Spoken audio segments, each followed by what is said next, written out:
What's up, everybody? Welcome into the Phillip Jordan Show. I'm your host, Phillip Jordan, Flash One College Football and 96.9 The Legend in Dothan, Alabama, where I'm the in-studio host and producer of Dothan Wolves Football. It is January 24th, 2023, and have a fantastic show planned for you guys today.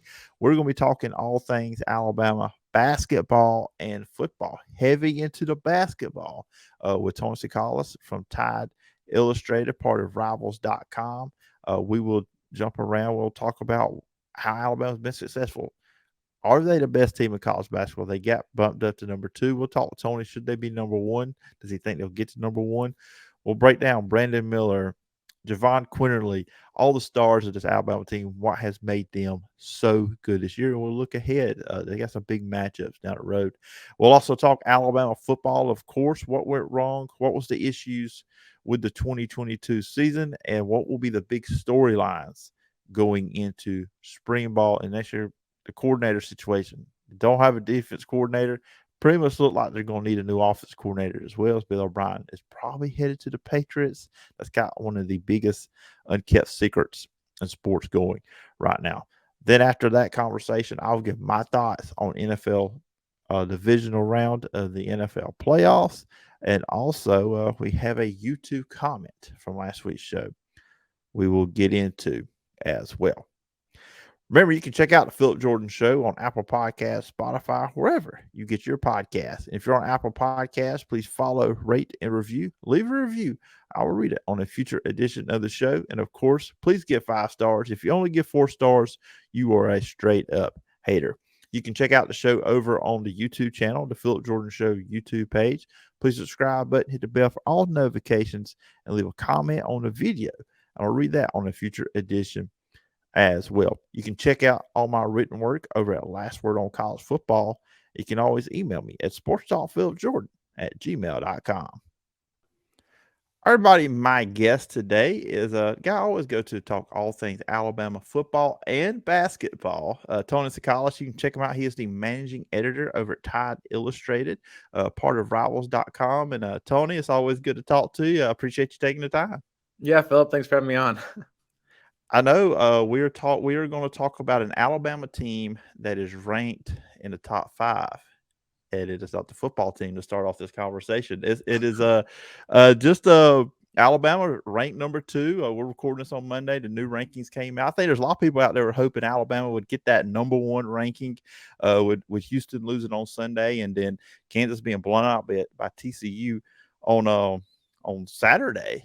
Yeah, Alabama. They also lost to TCU as well, or earlier. So yeah. So it's interesting. But Purdue's number 1. Purdue was number 1 with that. But what's been your thoughts? Or were you thinking maybe Alabama could have got that number 1 spot today? I definitely think Alabama could have gotten the number 1 spot, and I feel like if Alabama played Purdue, I think I'd take Alabama, in that matchup. But I think you start heading into the week, Purdue was number 3. And Alabama was number 4. So I think they just, since Purdue didn't lose, I think there's just, it made sense to some people to move them up, the 2 spots ahead of the 2 teams that lost. I get it. But like I said, I think I'd take Alabama over anybody right now. Just the way that they're playing, the versatility they have as a team. They're so long and hard to defend. They can rebound, they can hit threes.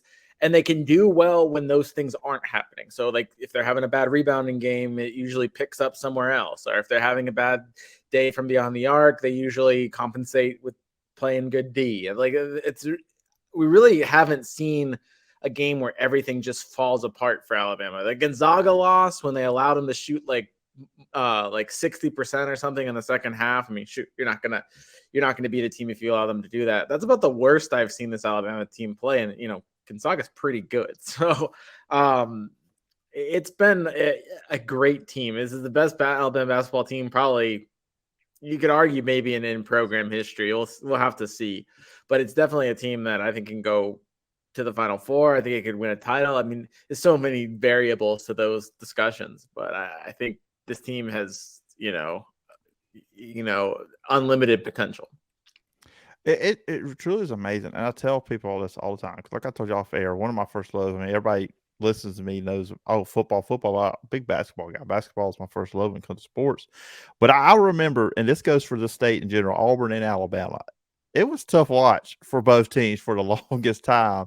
And now you got Nate Oates there at Alabama. Of course, you got Bruce Pearl at Auburn. It's a thrill, and it's great. Now, honestly, there's more stakes this year when you really look at it in basketball lately when Alabama and Auburn are playing Oh, for sure. than football. I mean, and then of course that's coming up in a couple of weeks where Alabama will go to Auburn. But to me, just in general, the state, just where the state's at in basketball, it's really a thrill to watch right now.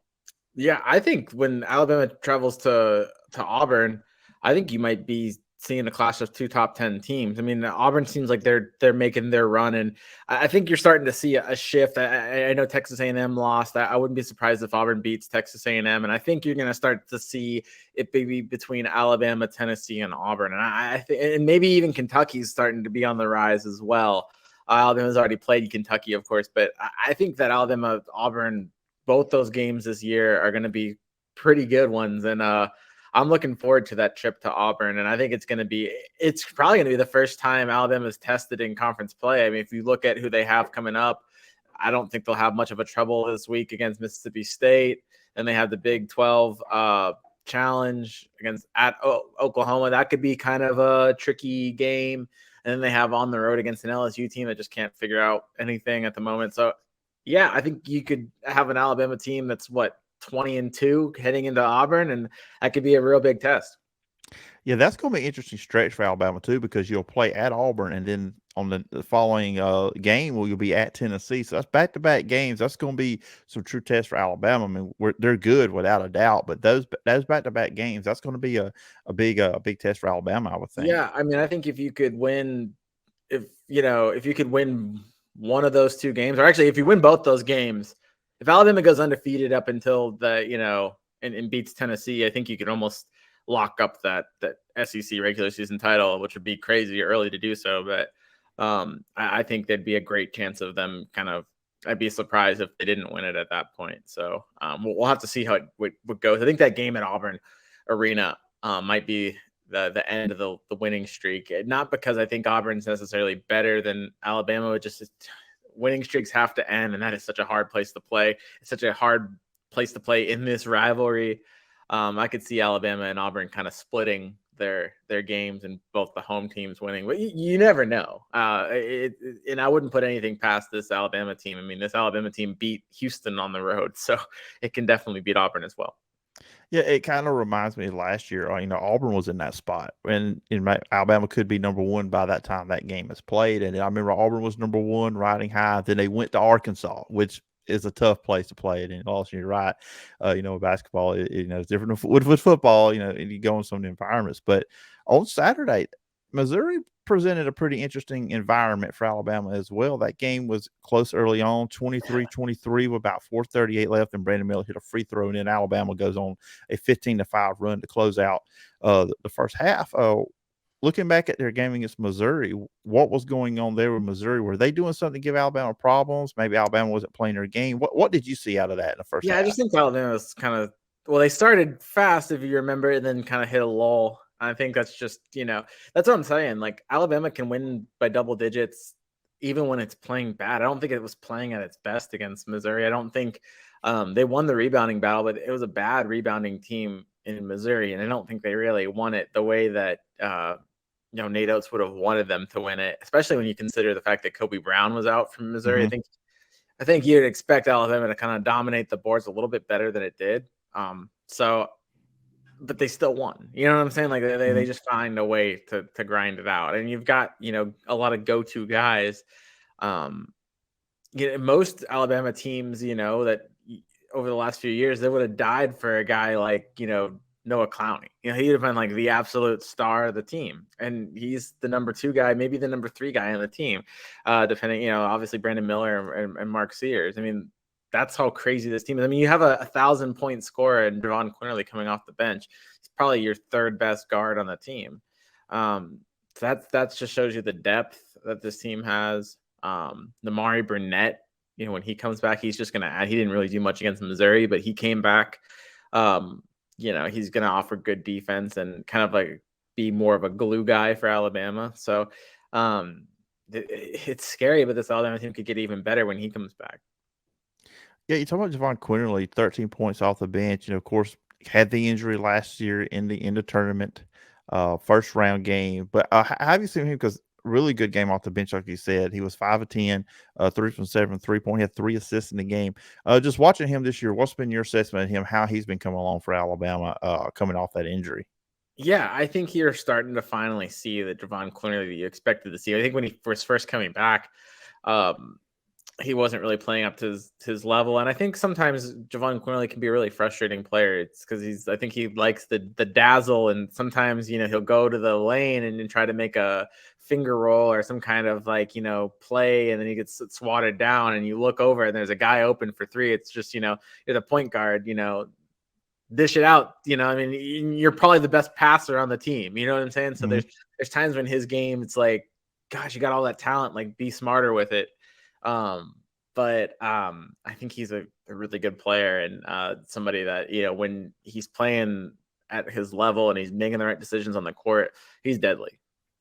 Like to talk about with the depth out this Alabama basketball team has, because when they go to their bench, it's kind of like most teams probably look, okay, Sears is coming out, we can relax. No, you can't, because then you got Quinerly coming on there, and with Sears obviously transfer. I mean, and I was impressed with him on the night because he really didn't have a good shooting day. It was 4-12, but getting to the foul line, and Alabama is doing stuff. They're doing championship level stuff this season because with this team, because that's one of the things. Okay, elite players a lot. Okay, if my shot's not falling, I find other ways. 8 rebounds from your guard, getting to the line 9 times, hitting 8 free throws. That was, a lot of people may not look at that as an impressive thing, but I saw that as very impressive, because still finding a way to contribute, even though maybe the shot's not going maybe like you're used to. Yeah, and he'll get a pesky steal here and there, and he's just kind of like a pit bull too. He's a tough guy. He'll wrestle around rebounds. He's not like you don't look at him as like a huge rebounding threat, but some of those loose balls he'll beat bigger guys too. Or if it's like a wrestling match for a ball, he seems to win it. He makes key steals. Like I said, I'm looking back to that. He was really impressive in that Kentucky game, I remember. But yeah, you mentioned against Missouri. Yeah, he kind of persevered through a tough start where a lot of players, they get into those funks, and that affects the rest of their game. And the one thing that Nate Oates really stresses is that, if you play through those, if you just focus on the little things, the blue collar, the defense, that the points will come. And that's kind of what happened with Sears. You focus on the hard nose, get to the line, you know what I'm saying? And the points will add up, even if you're not shooting. And then the shots will eventually fall once you start doing well in other aspects of your game. You get that confidence, maybe not through your shot, but through other moments in the game. Yeah, and get to the foul line can also be key with that, because then you see the ball go through the hoop, and then you say, Yeah. okay, Yeah. I can make a shot. I can make a shot. So just got to, like you said, you got to keep shooting, and then eventually it will fall down. And a guy that's used to, and of course we got to talk about Brandon Miller coming into this. I mean, and that's the thing. And I watch Alabama play. I look at a team, and we talked about, they've got the bigs up front.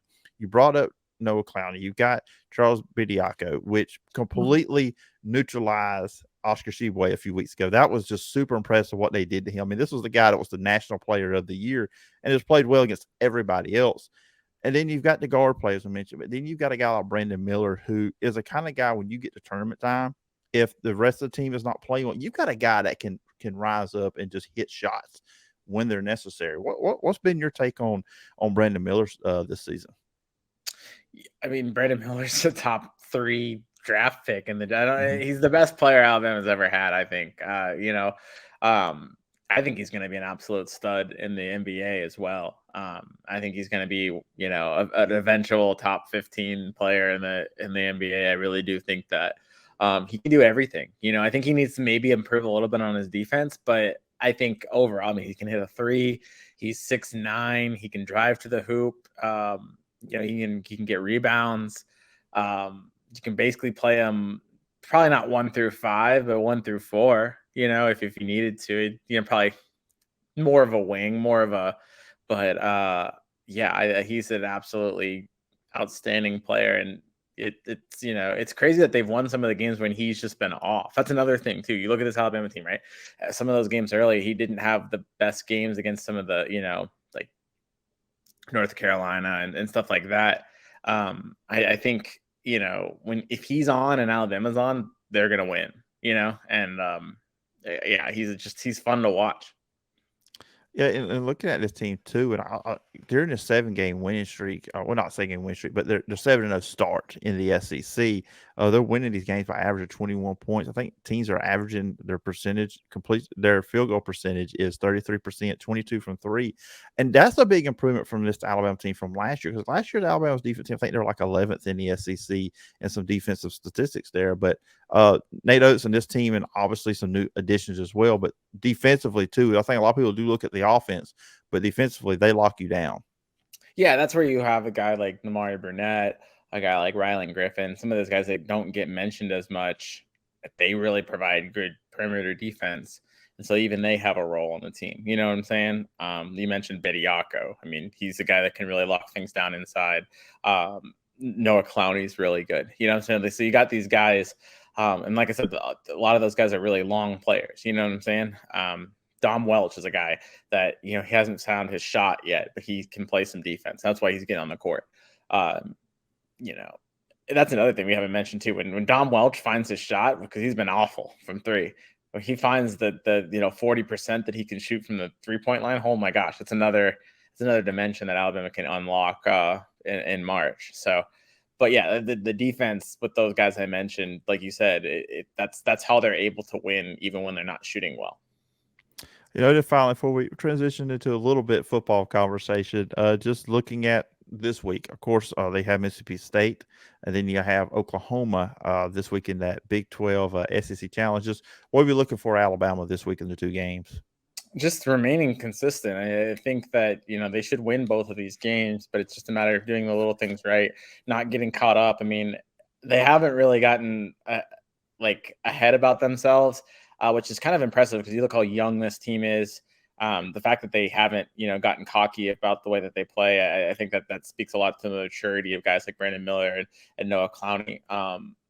It's going to be, I think, it's your first home game since the Darius Miles situation against Mississippi State. I expect that the energy to be kind of really around the team. It just moved up to number 2. So I think that, that's going to be a good environment. I think they're going to be able to capitalize off of that. And I don't think they should have any problems against Mississippi State. And then the Big 12, SEC Big 12, challenge. I don't know. There's always seems to be 1 or 2 upsets there. You know what I'm saying? So could that be Oklahoma? Maybe. I mean, it's not a team that they're used to seeing a ton. So that could be a struggle. So just, really keeping their focus there and beating an Oklahoma team that's good, but they should be. Yes, that's gonna be interesting. I'll look forward to that. I've already said my plans are gonna be sitting all day watching hoops, watching all these big SEC Big 12 games. I look forward to that every year. So let's swap up over to football real quickly. Last time we talked, it was after Texas, and and it seems like issues that we talked about in that game were a microcosm of the Alabama season. When you look back on Alabama, it's amazing. Most teams would love to have an 11-2 season where your 2 games you lost by combined 4 points. But this is Alabama. Alabama plays for playoff appearances, national championship. Where did I don't want to know how I word this. Not where the season went wrong. Just okay, I'll just say it like this. What were your takes on this past season for Alabama and how they got to that point? I mean, we talked about consistency with the basketball team. How about consistency with the football team? I think this is an Alabama team that could beat anyone when it was playing its best, but you never knew what Alabama you're going to get. I mean, the way that they played against Tennessee, this is supposed to be one of the best defenses Alabama's ever put together in terms of talent. And then you look at the way they played against Tennessee, it was a joke. I mean, you look at when a guy can score 5 touchdowns against you, the way Hyatt did against Alabama. That's the kind of stuff that Devontae Smith did to Ole Miss. That's the kind of stuff that Alabama does to teams. And you're like, oh wow, they just out talented them. You know what I'm saying? Alabama shouldn't let anyone in the nation score, 5 touchdowns against them. That's just not. That's you shouldn't. That should be like a cardinal sin for Alabama. It's just something I can't even fathom that being an Alabama thing. So you had too many of those kind of situations happen. You weren't able to finish because even in that Tennessee game, I mean, if they were to be able to put together that last minute drive, if Jahmyr Gibbs was great in that game, but if he was able to catch that ball at the end to give them a first down, I think Alabama wins, right? Because they take some time off the clock. Riker definitely makes a shorter field goal at least, or maybe they score a touchdown. I mean, Gibbs looked like he was going to score in that play. So, and then the LSU game, I mean, they really should have won that game. They had their opportunities. They had a chance to really go ahead at the fourth quarter and with the drive, and they weren't able to punch it in. So I think that it was a small detail, and I think Alabama was one of the 4 best teams, but you can't, they just weren't consistent enough when it mattered, and they didn't beat the teams that they needed to beat. Alabama can talk about how they almost beat everyone, but who did Alabama beat last year? And so when you talk about the playoff, they really didn't beat anyone. I mean, their best win is what, Texas or Mississippi State. Those are not you can talk about their resume and how great they are, and they're one of the top 4 teams talent wise, but they didn't beat anyone because the 2 teams on their schedule that were worth beating, they lost in the last second. And so that's the tough part about the season. It's the schedule didn't do them much favors, but it is what it is. And it's kind of a letdown season because I think this team, how often do you have possibly the number 1 and number 2 overall pick in the NFL draft on one team and don't even make the playoffs? I mean, that's insane. My feeling was, and really it's been the last 2 years, and I'd like to hear your thoughts. I felt like there were too many times, and it caught them really the last 2 years, and especially this past season. Too often it felt like Bryce Young was being asked to wear the Superman cape to bail them out of situations. And this year, I mean, he almost did it against Tennessee, and he almost did it against LSU. So, I mean, they were very close to being undefeated and being in the top 4. But it just felt like sometimes this past year, especially this past year, that a lot of times it was, okay, Bryce Young bail us out. And that's kind of, that's a lot to ask of somebody. Yeah, even with the injury, I think if Alabama beats Tennessee, I think Bryce Young might be your Heisman. If Alabama had made the playoff, the way he played in that Tennessee game, you talk about Heisman moments. I mean, he was outstanding. Some of those extended drives, you're just it's like Johnny Manziel back there, just making things happen. The receivers didn't really get open for him. They didn't have that elite guy, and I think that really. That hurt. I mean, you can be good, but if there's nobody open, there's nothing you can do, And I think that when you look back at the stats that in Bryce Young's season, it's going to be, they're not going to tell the whole story because he did make a lot of things happen. And I think if you would have given him an elite receiver to throw to, his numbers would have been a lot better. Just he played very well. He arguably better than he did in his Heisman season, which is obviously saying a lot. Yeah, I agree with you. I think he was a better quarterback than he was, like I said, Heisman, but just in numbers because when the receivers weren't there, he missed the game, and in other factors as well. Looking at Alabama, missed a game and a half. If you think about it, he missed half the Arkansas game, so that's a half of stats that he could have put up as well. Yeah, and remember in that game, Arkansas, when he went down, they made a run in that game and almost come back. Then Milroe hits the big run, and then they kind of pulled away in that one. And then, of course, obviously the A&M game where A&M almost beat them. So, it showed why he was so valuable to the team. So, obviously Bryce Young's gone. Will Anderson's gone. There's other players that have left the program going to the draft. Gibbs is one of them as well. But going into spring, what's kind of like you think is going to be the big storyline for Alabama going to spring? Of course, the coordinator conversation is up. Pete Golding went to Ole Miss. I think there's an assumption that Bill O'Brien may go back to New England. And if he does. Yeah, regardless, I expect Alabama to have a new offensive and defensive coordinator. We've heard rumors. I mean, at the moment, obviously, Schumann from Georgia is a guy that Glenn Schumann is a guy. It seems like he'd be the defensive coordinator. I don't know. Will Jeremy Pruitt come back in some capacity? That'll be interesting to see.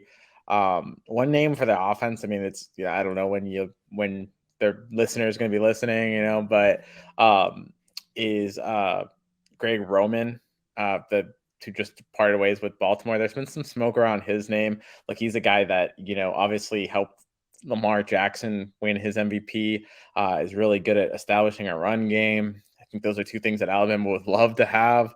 If you look at a guy like Jalen Milroe, if it is Jalen Milroe, I think I don't need to tell you the similarities between what he can do with the ball and what, Lamar Jackson can do with the ball in terms of, so if he can turn, Jalen Milroe into Lamar Jackson, that would be great. for Alabama, and then the running game that the Ravens have had. I think if you look at this offensive line, it could be better for Alabama, mixed with the running backs. Jace McClellan, Rodell Williams. They brought in 2 5-star guys.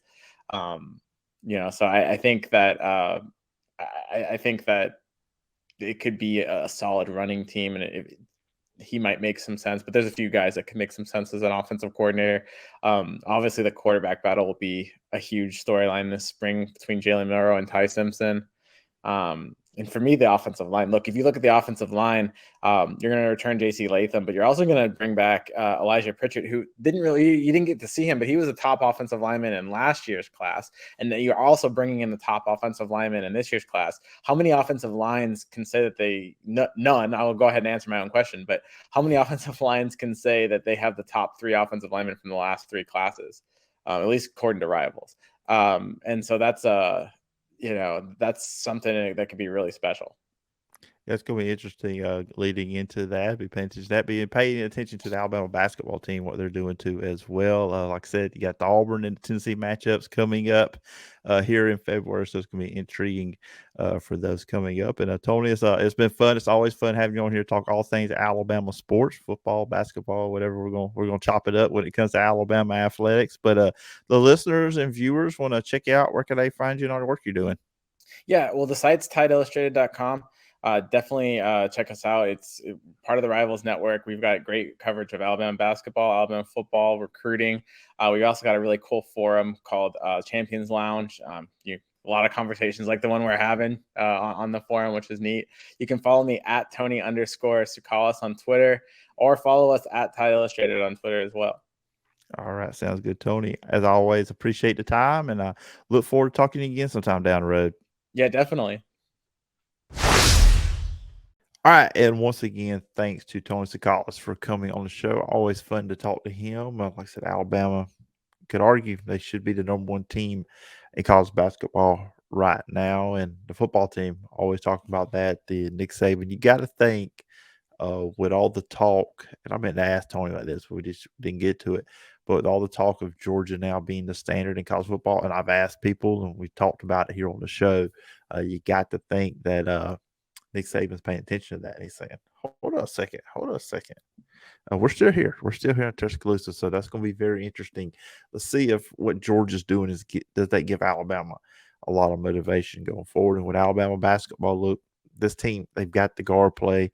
Talked about it with Sears and Quinerly. You've got, Brandon Miller up front. You got Klein up front. They've got the bigs up front. They really close you off. You can't really get much points in the paint against Alabama.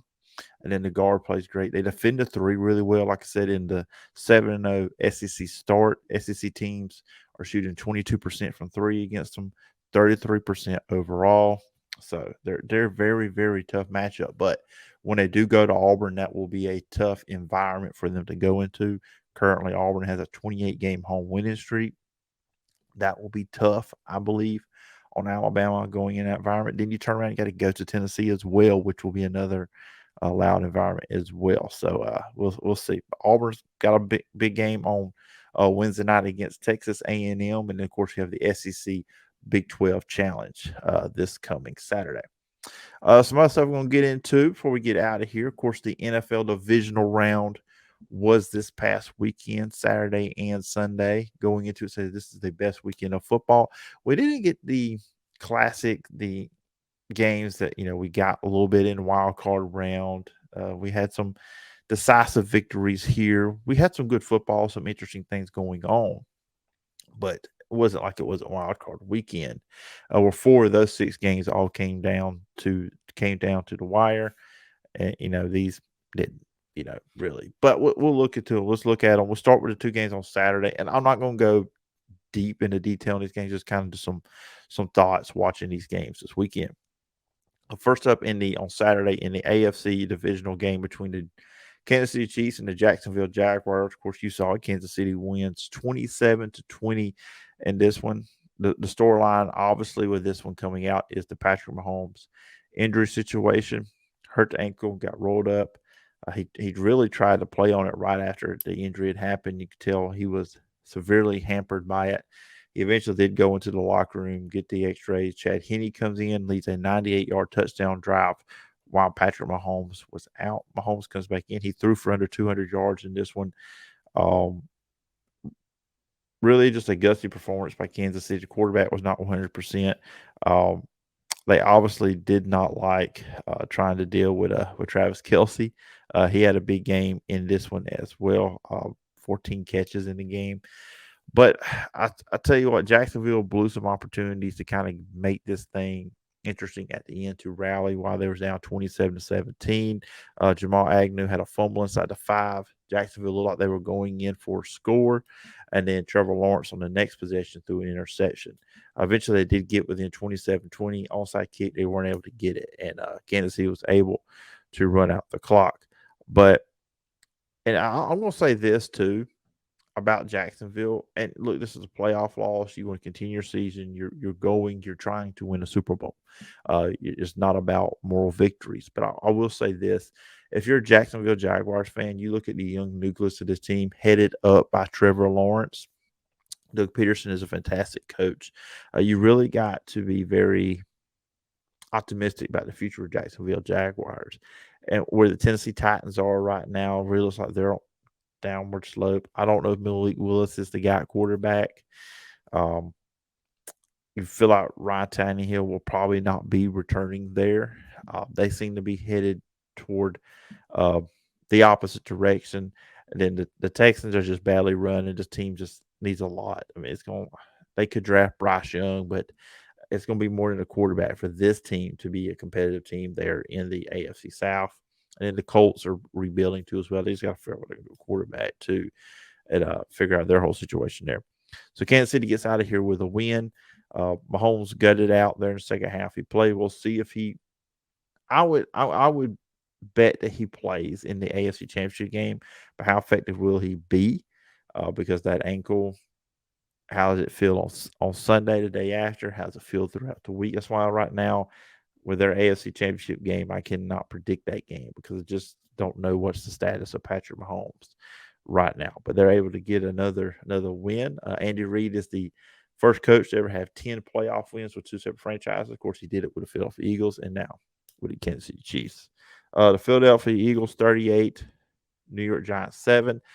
We were quickly reminded, I think a lot of us, and myself included, were very excited about Daniel Jones and what the Giants did against the Vikings. But then you got to remember the Eagles are a lot better than the Vikings.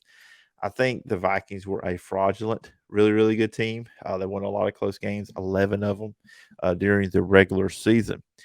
Not much to say this. The Philadelphia Eagles just pounded them on the ground, 268 yards rushing.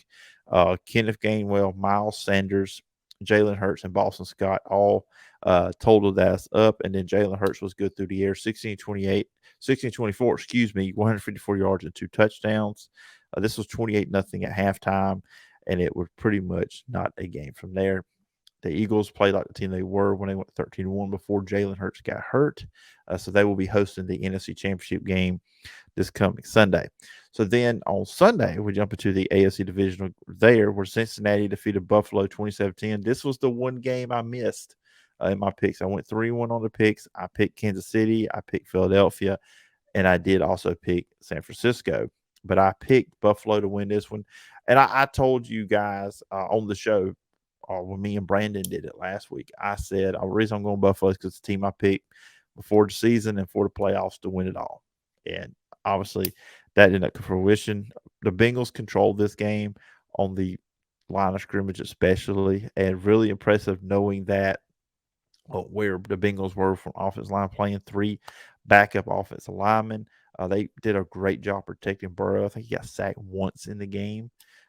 And then he was 9 for 9 early in the game for 105 yards to get to a 14-0 lead. He connected with Jamar Chase and Hayden Hurst for those 2 touchdowns. Did a good job getting the ball out quickly with that offensive line. Like I said, Bengals just controlled it, and their defense line controlled things. Buffalo really didn't ever get anything going consistently. When they got down 14-0, they did have a touchdown drive headed up by Josh Allen. Josh Allen just had to kind of, sometimes I feel like he had to play. He was trying to, he didn't feel like it. He was having to play Superman, try to make some great throws. It just wasn't happening. And here's my thing with Buffalo, and we're going to start talking about them like we're talking about some of these other teams that seem to fail in the playoffs now. And it's hard in the AFC. There's a lot of good teams, like good quarterbacks, but and this is something I have criticized them for, even though I did predict this team to win the Super Bowl before the year, running the ball. The running game a lot of times Josh Allen. You just can't do that. You've got to have running game with the running backs, and they really need to improve on that. They need to get better on offensive line. They need to find some running backs. They need to be more focused on that. Take some of the onus of the running game off of Josh Allen. And defensively, they've got to get a pass rush. They had really no pass rush. Like I said, I think they got to Burrow once. I don't have that stat in front of me, so if I'm wrong, I apologize. But I believe they only got one sack on Burrow in the game. Didn't really put pressure on him there. They were not the same when Von Miller went down with injury this year. They need to address that. There's a lot of things. Look, you have Josh Allen. You have one of the best talents, top 5 talents at quarterback in the National Football League right now. But there's some spots in this team you got to fix. You need another receiver outside of Diggs, so you need a better number 2 option. But we need to start looking at Joe Burrow. He is that guy. Uh, I don't feel like he gets talked enough as one of the top tier quarterbacks in the league. He's 5-1 in the playoffs last 2 years. Of course, they lost in the Super Bowl last year with a even worse offensive line. Got to the Super Bowl last year, and they're one game away from getting back there. And just who he is, the bigger the game, the better he plays. No moment's too big for him. And I really think we need to start talking about Joe Burrow a little bit differently. He was 23 for 36 in this game for 242 yards and a few touchdowns in there as well. We talked about those. And then he's 3-0 against Patrick Mahomes these last 2 years, 2 regular season wins, and of course the AFC Championship game win last season. And it really feels like this Bengals team has a real chip on their shoulder too, kind of like they did last year, like nobody believes them. They felt disrespected by the NFL because I said this last week, and a lot of people, I think it's a good argument to be had. The Buffalo-Cincinnati game should have been at a neutral site. I believe that. And then they ruined the NFL's plans for having a AFC Championship game in Atlanta. And the final game of the division round weekend, of course, was the 49ers playing the Dallas Cowboys. It brings you up memories of the 90s when these two teams were meeting each other in the playoffs, usually the NFC Championship game to get to the Super Bowl. They did play last year. Of course, that was the whole fiasco where you run Dak up the middle and try to get the spike. It just didn't work. This game was almost a field goal kick contest. Dallas got a touchdown. Kicker missed again. Another extra point missed by Mayer. But 99 going into the fourth quarter, Brock Purdy hit George Kittle. Amazing catch, amazing play. I think he tipped the ball or juggled the ball about 100 times, it felt like. Not that many, but you know what I mean. For a 30-yard touchdown. Very dramatic. He said he knew the cameras were rolling. He needed to be something dramatic. That's what he said after the game. If you read the article about it. Of course, Christian McCaffrey, 2-yard run to go 16-9. Two teams exchanged field goals. I don't know what that crap was on the last play of the game. We got Ezekiel Elliott snapping the ball to Dak Prescott, and then he throws a pass, and boom, it's over with. Very, very poor management in that situation. Look, it's hard. You didn't have timeouts. Likelihood of you going to score a touchdown was slim to none, but still, if you're Dallas, you got to come up with something better than that. And the 49ers did wear down the Cowboys defense there in the fourth quarter, got the running game going. Dallas did play pretty well, stop and run. Christian McCaffrey did not have a big day for about 3 quarters there, but he got a touchdown to go up. But really, they wore down the Cowboys there. And look at these two quarterbacks, Brock Purdy, the rookie, Dak Prescott. It's kind of like the same thing, Tony Romo, 2-4 as a quarterback in the playoffs. Can't get Dallas over that hump. It's not just on him. There's some other factors as well. 7th straight divisional round loss for the Dallas Cowboys. They have not made it to the NFC Championship game since 1995. And Dak Prescott had 2 costly interceptions. The decision making. Look, he played really great against Tampa Bay in the wild card round, but this game here, he just did not come to play. If you're going to be paid like he is, if you're going to be looked at as the elite quarterback that he has looked to be, you got to do better. And interceptions were a problem with him this year. Going into the playoffs, he had 7 straight games with interceptions. So I think there's some questions now we were going to start asking about Dak Prescott. That's my thoughts on the divisional round of the NFL playoffs. Tell me what you guys think. If you're on YouTube, leave a comment below. Give me your thoughts. All right, and finally, to close up today's edition of the Phillip Jordan Show here on January 24th, 2023, I'm going to go to a YouTube comment. Like I tell you guys, if you leave a review on Apple Podcasts or leave a comment on YouTube, I will read it on a future edition of the show.